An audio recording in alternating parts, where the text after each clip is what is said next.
Yes, a very good afternoon to all of you. Welcome to the live class.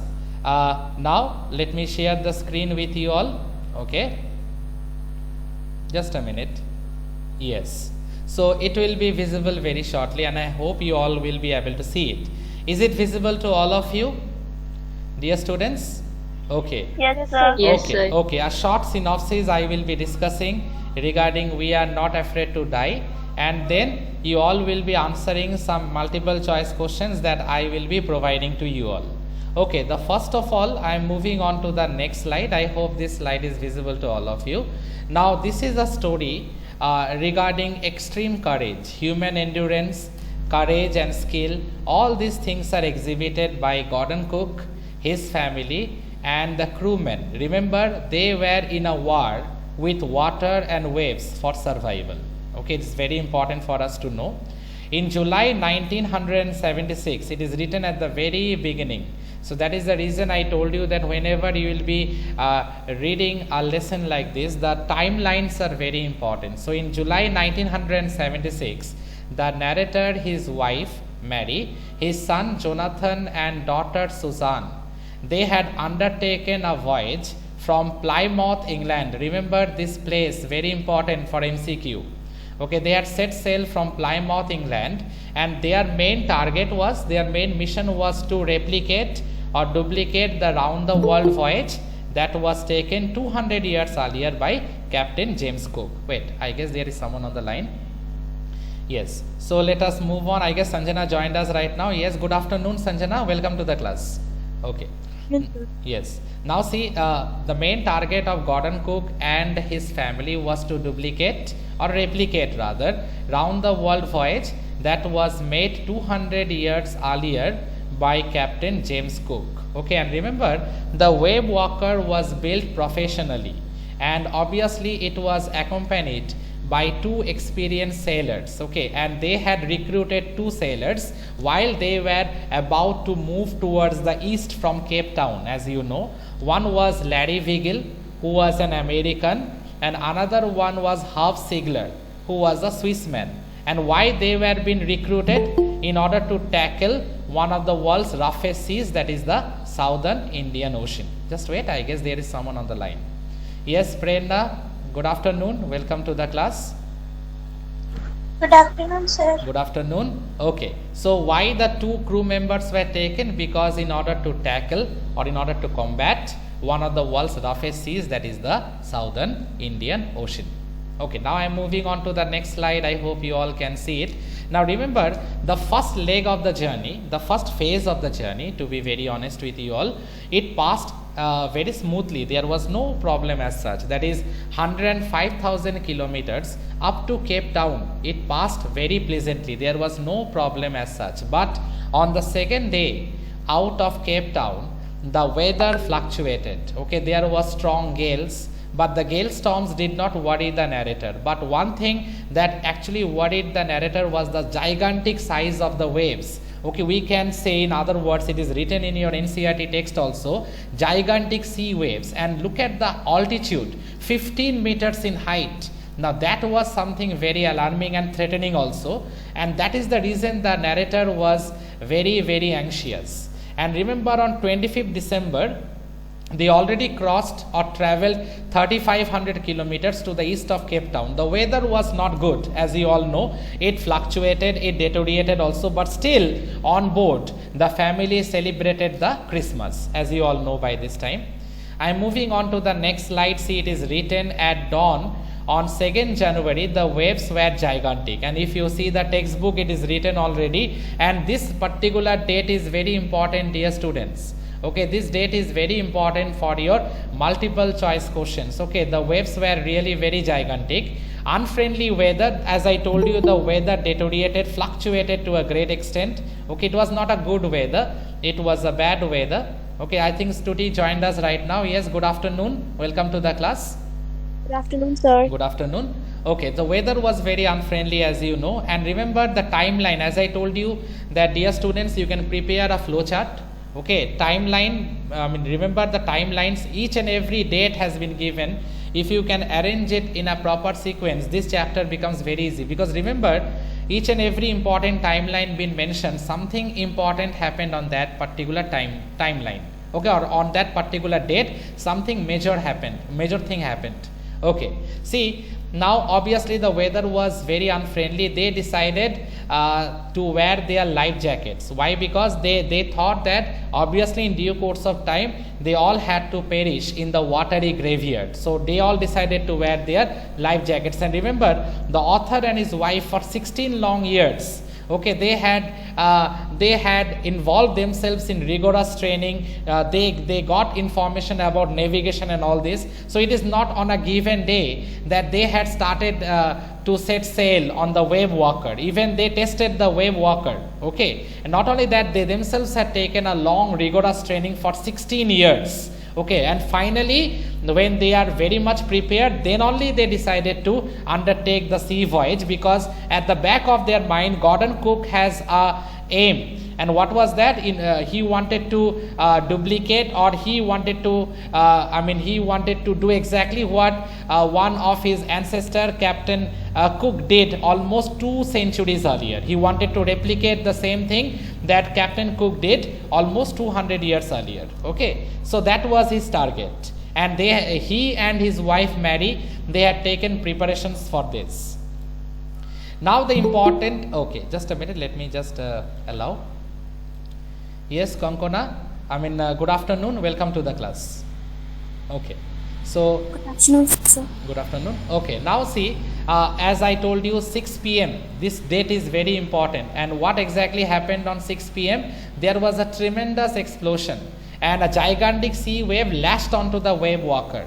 And as you know, the author was seriously injured, but still he was the main captain of the ship, okay, or the boat, we can say. So he hang on to that wave walker, okay, despite he himself was badly injured. And as you know that he got some facial injuries, and obviously he got injuries on the rib cage also.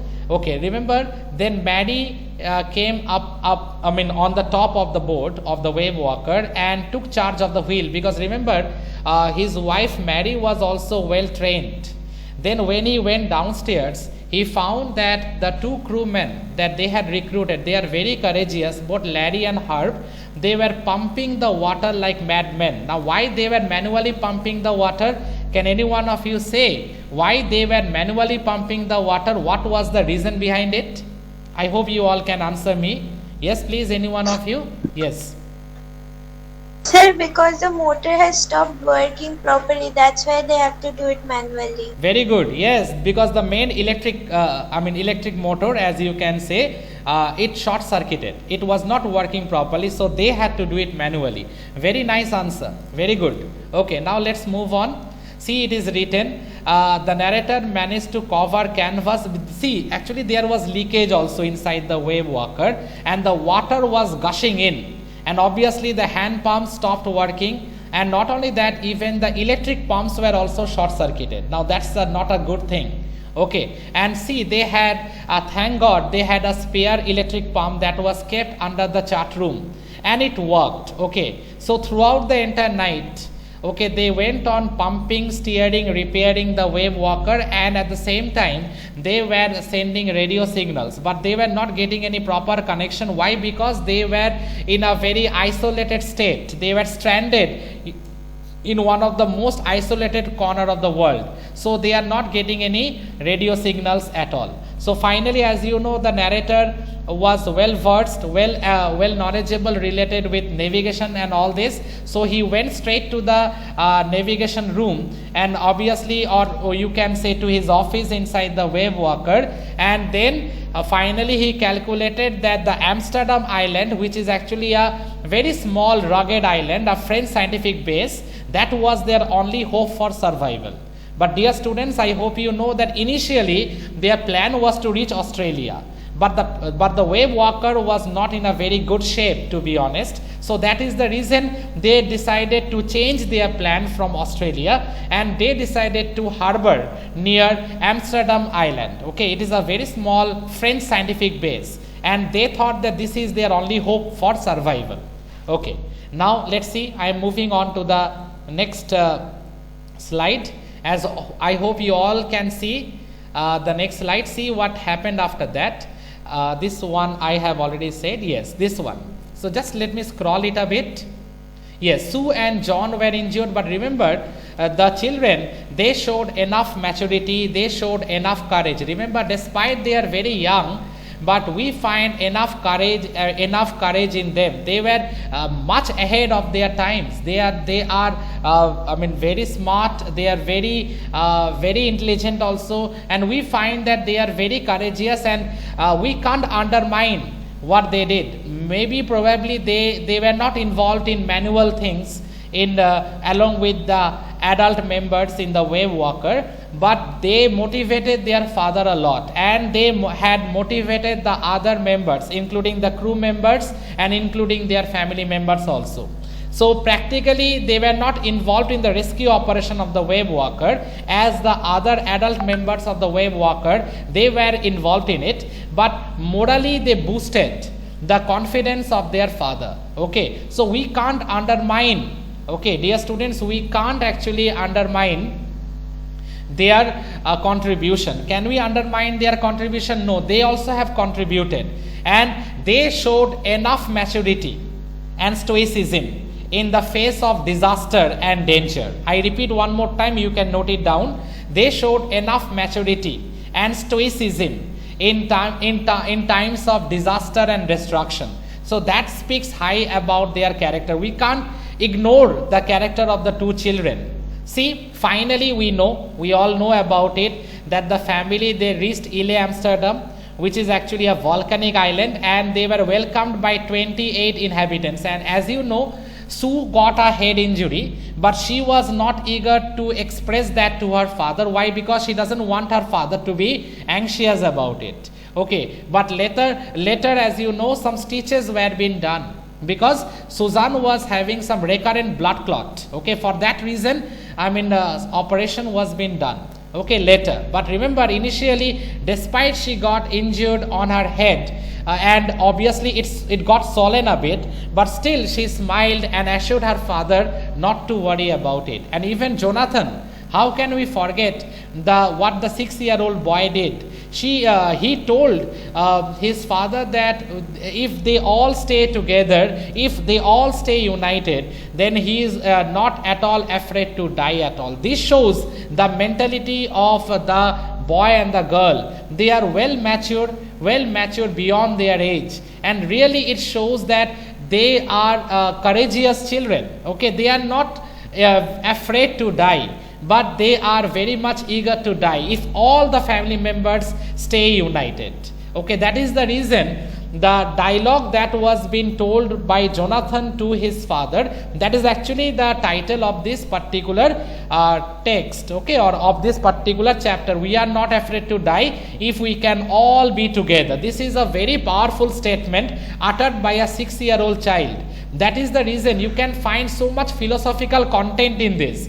But see, it has been uttered by only a 6-year-old child. That shows the strength of the character, the stoicity, the determination and the maturity shown by Jonathan and obviously Suzanne also. Suzanne had drawn some cartoons, okay, caricatures in order to cheer up her mom and dad. Obviously, and she, in that particular card, she expressed a big thank you to her parents. We all know this, isn't it?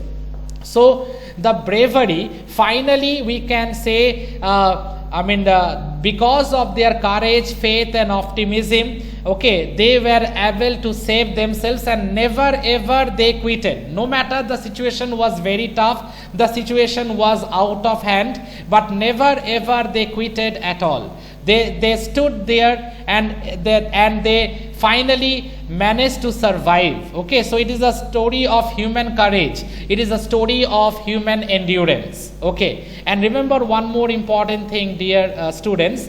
The bravery of the strong-willed children is noteworthy in the story. We can't undermine them. What they did is extremely important for us to know. We can't ignore the bravery of the adults, and at the same time, dear students, we can't ignore the bravery of the strong-willed children. Can we ignore it? No, we can't, because what they did is something great. Okay, now I am moving on to one more important thing. I will be showing you one PDF format. Oh, this one already I have shared, okay, with all of you. Just wait, it will be visible right now. Yes, I guess you all can see it. Some important characters, just like I want to highlight it. The narrator, as you know, 37-year-old businessman. Now he wanted to replicate or duplicate the round the world voyage that was undertaken by one of his ancestor by the name of Captain Cook, a very famous British explorer almost 2 centuries earlier. Okay, and remember Mary. Who is Mary? Mary is obviously the name of the narrator's wife. She was also well trained, related with seafaring adventures. Okay, and remember one thing, she also joins her husband in their planned 3-year voyage, something that is very important. Larry Vigil and Half Sigler, you know, they were crew members, and if you want to know about their nationality, Larry Vigil was an American, whereas Half Sigler, he was a Swiss man by profession. Susan and Jonathan, you know about them. 7-year-old daughter of the narrator, her name was Susan, and 6-year-old son of the narrator, her name was Jonathan. Okay, and remember, they showed enough determination and courage and enough maturity that is beyond their age, because they were only 7 years and 6 years at that time. But we are surprised by looking at their maturity that they have shown. Okay. Now there is important theme. The important theme that we should know, that it is about the challenges taken by a group of human beings in their war against nature. Okay, it was a joint war, water and waves on one hand and human beings on the other. Okay, finally they showed enough courage. And remember this one, the captain means obviously we are talking about Mr. Gordon Cook. Okay, this line is very important, dear students. The captain and his crew courageously fight the raging storm with intensity and ferocity and victoriously emerge from the jaws of death. Remember, ultimately they emerge from the jaws of death because they were courageous, they had strong courage. Okay, they never quitted. They had a very strong determination. So finally they were triumphant. Victoriously means they were triumphant from the jaws of death. Noteworthy, another important thing that is very much important, human bravery, grit, courage and determination, all these things are exhibited by the adults, but not only by the adults but also by the 2 children, Susan and Jonathan. And most importantly, being optimistic and having a sharp presence of mind, the qualities which are instrumental in the wave walker and its crew survival. This is something very, very important. Okay, they were all optimistic despite they were facing a lot of problem, dear students. They were very optimistic and they were courageous, and finally they managed to save themselves from the jaws of death in their war against the water and the waves. Finally they came out victorious. Okay, so I hope I have explained revised the chapter with you all. Is there any doubt, or whatever I discussed, it is clear to all of you? Is there anything you want to clarify, dear students, or is it clear to all of you? Okay, it is clear. Okay, have you all understood? Okay. Yes, sir. Okay, now let us solve some MCQs. It is visible to all of you. We are not afraid to die, multiple choice questions. I hope it is visible and the screen is visible. So one by one you will be answering me. Okay, so what will be the answer to the first question? I hope you all can see. I am just increasing the font size so that it becomes a bit bigger to see. From where did the ship sail for the voyage? What will be the answer? Yes, any one of you, please say. From where did the ship sail for the voyage? Yes, dear students. D. Yes, very good. Yes, it is, the answer is D, Plymouth, England. Very good, very nice. What will be the answer to the second one? Why did the author decide to go for yes, round the world voyage? Yes, very good. Very good. Thank you. Yes, it's correct. Good answer. Okay, it was a nice answer. Many of you had given the right answer. Correct. To duplicate the voyage made 200 years ago by Captain James Cook. Very good answer. Next one. What was the occupation of the author? Yes. Businessman. Yes, very good. Businessman. Today only in the revision class I highlighted on this. Very good. Next one. What was the name of the ship of the author? The wave walker. Very good. Wave walker. Yes, very nice. Correct. Very good. Good answer. All of you. Correct. Next one. what part of the journey was pleasant for them? Which part of the journey? Out of this four. So first let's Yes. Number 8. Yes. Yes, absolutely right. The number A will be the answer. Yes, the first leg when they travel 105,000 kilometers from England to Cape Town. That part was the pleasant one. But when they decided to move out from Cape Town and sail towards the east, slowly and slowly, from the second day onwards, the weather fluctuated. Remember the proper timeline related with this chapter, it will be very easy for all of you. Okay, the next one. What were the names of the two crewmen whom the author hired? B. Yes, very good. Number B. Vigil and Herb Sigel. Yes, very good. Larry Vigil and Herb Sigler. Very nice. Thank you all of you who answered this. Correct. Absolutely fine. Next one.